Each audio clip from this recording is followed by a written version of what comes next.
بسم الله الرحمن الرحیم. با نام و یاد خدا. سلام و عرض ادب و احترام دارم خدمت همه شما بینندگان عزیز و ارجمند علاقه‌مندان به ورزش فوتبال. از این لحظه با گزارش دیدار افتتاحیه لیگ برتر فوتبال ایران دوره 24 در خدمت شما بینندگان عزیز و ارجمند هستیم. سلام و عرض ادب و احترام دارم خدمت دوست و همکار خوبم. گل توی دروازه، یه ضربه سر پرتاب نادر محمدی و در همون دقایق ابتدایی به گل میرسه تیم فوتبال ذوب‌آهن اصفهان. پشت سر زده شده درون دروازه الکسی گوندوز دروازه‌بان پرسپولیس قرار گرفت. بازم از اون پرتاب‌های معروف خودش ضربه سر با گوندوز سوپ رو در اختیار میگیره. دروازه‌بان زردپوش پرسپولیس وحید امیری بازیکن با اخلاق پرسپولیس ارسال با پای چپ، حالا ضربه به دهانه دروازه‌بان. پاسا جعفری توپ رو در اختیار میگیره. توپگیری عالی سعید صادقی، پاس رو به جلو علی علیپور رو پاسی که برای ایصال کثیر داده میشه، اما پاسا جعفری توپ رو در اختیار میگیره. سرجامی توپ چه خواهد شد؟ توپی که علیپور به بیرون میزنه، پرتاب رو قریشی انجام داد بازیکنش. حرکت خوب ارسال امیری، ضربه سری که زده شد توسط مدافعی، حالا میتونه شوتشو بزنه و توپی که با فاصله زیاد به بیرون میره. تیمی رفته بازیکن ثابت بوده، پاس رو به جلو با خطرناک توپ به بیرون میره. اثر نصف و نیمه‌ای که گذاشته شد تو از کنار دروازه بیرون رفته و پارسا جعفری باید بازی رو آغاز کنه. معمولا سرعت خوبی داره، یه اشتباه و گوندوز میاد و توپ رو دور میکنه. نزدیک بود که کار دست دروازه‌بان پرسپولیس بدن.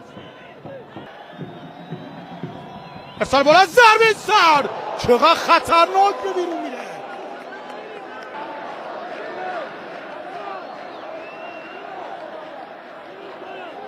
بلافاصله بازی آغاز میکنند. همین کار رو هم انجام میده. تک ضرب، چه پاس خوبی و علیپور پاس در عمر رو به جلو. صادقی میتونه کاتبک کنه، اما به پاس قطبی بلند صادقی رو صاحب توپ میکنه. خیلی قشنگ بازیکن محو کرد. گل توی دروازه، گل اول برای پرسپولیس. حرکت عالی سعید صادقی، حالا شادمانی رو تجربه میکنه.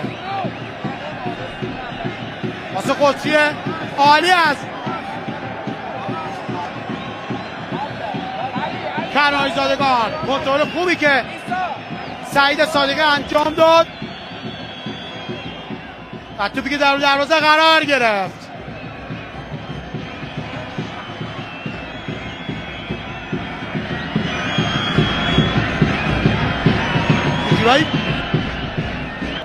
حرکت خوب علیپور، خود علیپور یه حرکت عالی، یه لحظه تعادلش از دست میده. علیپور به خوبی یه بازیکن رو پیش رو برمی‌داره، اما همچنان توپ رو در اختیار داره و جعفری توپ رو مال خود میکنه. احمدزاده ارسال کوتاه، سلیمانزاده این ضربه که برگرداد زده میشه و در حرکت دیدنی پارسا جعفری خطر رو دفع میکنه. فرشاد احمدزاده با ایوب املود بلند و باز هم تو به بیرون میره.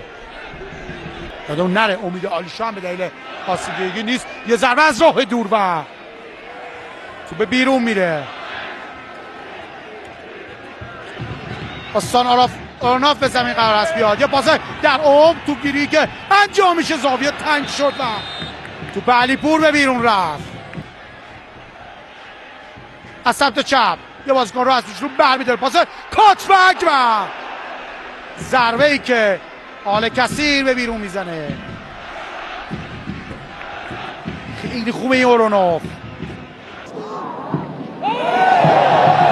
واقعا انتقاد به خطا نداره. میبره از راه دور، ضربه سوی پویا مختاریه.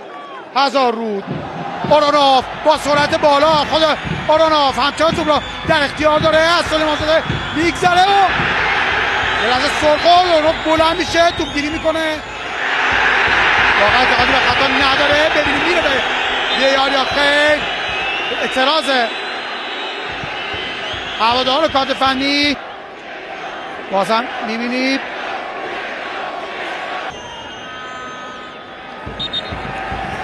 نه خیر، ارسال از مسلم و ضربه ایستره رو عقب و سوت پایان مسابقه با نتیجه 1-1 مساوی.